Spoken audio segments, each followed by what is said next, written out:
13 octobre 1972, un avion traverse la cordillère des Andes. À bord, 45 personnes, des jeunes, une équipe de rugby, des familles. Quelques heures plus tard, l'avion disparaît des radars. Quand les secours arrivent, ils ne trouvent rien. Parce que les survivants sont coincés au milieu des montagnes, là où personne ne pense à chercher.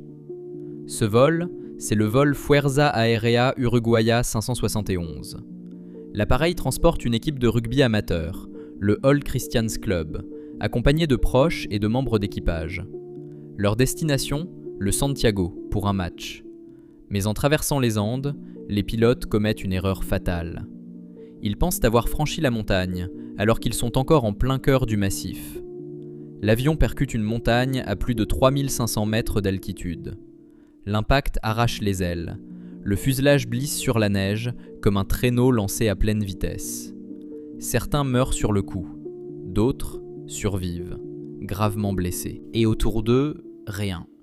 Pas d'arbres, pas d'animaux, juste de la neige à perte de vue.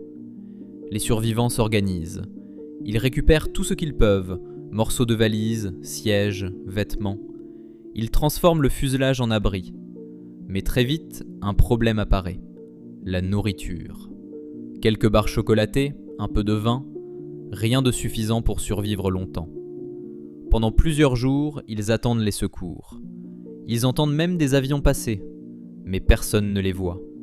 Puis, à la radio, ils entendent une annonce. Les recherches sont abandonnées.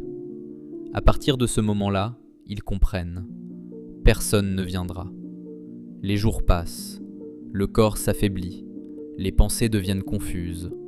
Ils mangent tout ce qu'ils peuvent, mais il n'y a plus rien, sauf les corps des victimes. Au début, personne n'ose en parler. C'est impensable, tabou, inacceptable. Mais la réalité est plus forte que la morale. Certains commencent à évoquer l'idée, d'autres refusent catégoriquement.